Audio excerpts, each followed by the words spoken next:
Rage has value because it is like the spark that lights a fire. The question is, what fire do you want to light? I would say that most rage in our current society is toxic, either externally or internally. But rage itself is natural. It's a feeling. It's like, and as I've been reflecting, I have been certainly feeling more rage in the last few months than I'm used to. Getting curious about what to do with it has been really valuable for me. I had a conversation yesterday in an interview, and I realized in the conversation that rage has been fuel for me.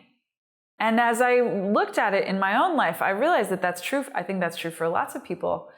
Rage can be fuel for change. Rage can be fuel for activism. Rage can be fuel for transformation. I want to propose that rage is meant to be like the pilot light. It's not meant to be the fuel that sustains the whole movement or the whole transformation. But I don't know that there's anything better to cut through the fog. And the story that I was realizing was that in moments in my life when I've been anxious or depressed, rage has been one of the only things to cut through those foggy feelings. Because for me, at least, anxiety and depression both feel like, the clouds just come in and I just can't see anything. I know it's not the whole truth, but I can't see what is. It's like, it just feels like it comes over me, and then I'm shrouded in this gloomy, murky thing, And what has gotten me out, what has cut through that fog, often has been rage. Rage enough to say, I don't like this, I don't want this, and I'm gonna fucking do something about it. We don't get enraged when it's just mildly annoying. So we don't have to get so urgent to change when it's just mildly annoying. But when we're enraged, well, by God, there's like power there to really like 180 something. This is unacceptable. This has got to be different. I will do whatever it takes to do that. And I think we're seeing that right now. In our political drama, there's more people voting than have ever voted in the history of the states. It's amazing. And they're all pretty pissed, on both sides. It's not just one side. So that's my first proposition. And I say that both because it's true and also because I think it's a hack. It's helpful to understand that rage has value. Rage has value. Rage has value. Rage has value. Rage has value. Rage has value. Rage has value. Rage has value first because it's a human emotion, and all human emotions have value.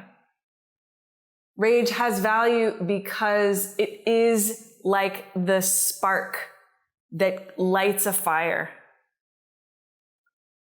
The question is, what fire do you want to light? What fire is your rage pointing you to light?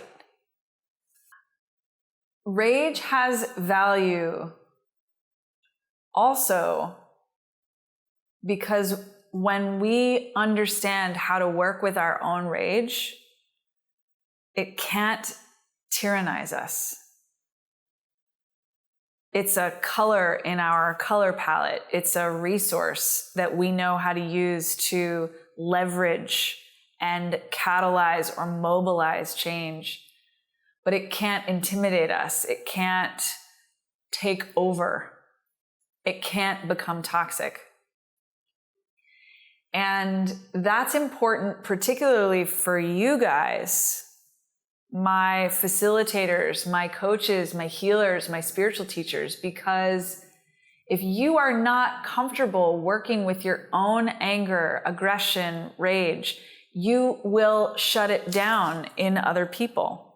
You will shut it down in your clients. You won't even realize that you're doing it. You'll just like unconsciously avoid it.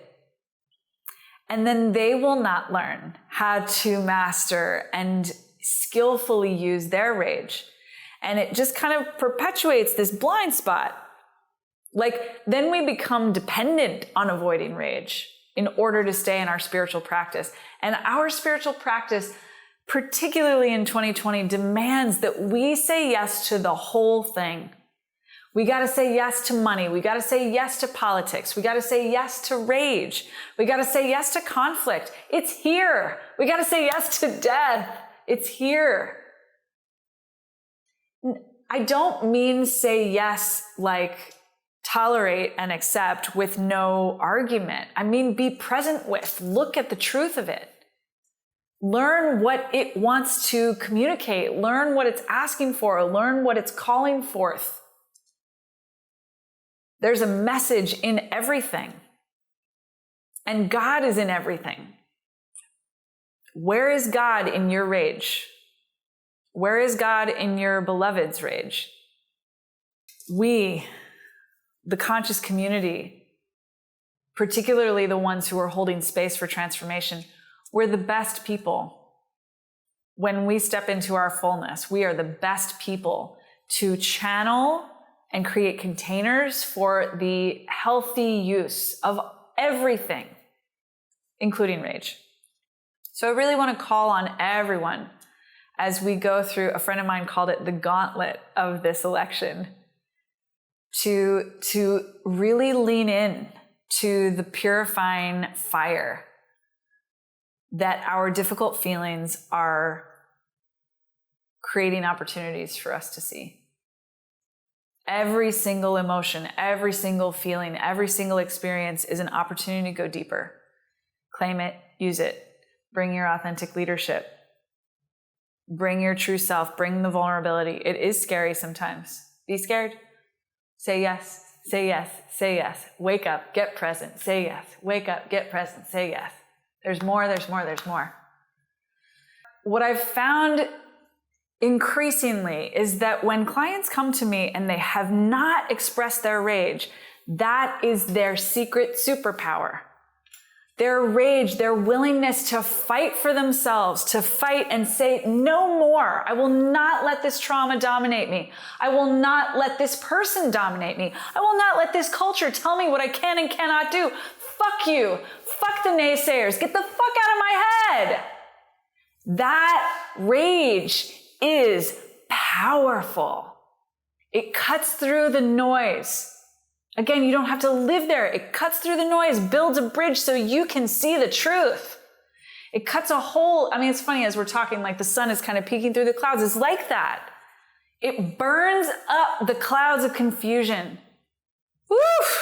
Take it. Ride that rage wave. Very, very important. It's very important. The practice of proactively expressing rage is very useful for clearing out not only the fog of your own confusion, but whatever unexpressed material needs to get out of the way so that you can actually let your heart, your love, your vision, your mission shine. The rage may be a catalyst for your vision. It may be a part of your vision. It may be that there's something there for you. It may not. But the deliberate, conscious relationship building that you do with your own rage is very, very, very important for keeping your channels clear and freeing up your energy to actually focus on what it is that you're here to do, which is not suppressing your feelings. You are not here to suppress your feelings. You may have come up with that strategy. I think we all have come up with that to some extent, but that's not why we came here. And I promise you, your rage is not as scary to me as it is to you. And I don't even know you necessarily. Like, I'm saying that in a blanket statement. I'm telling you, your rage does not scare me.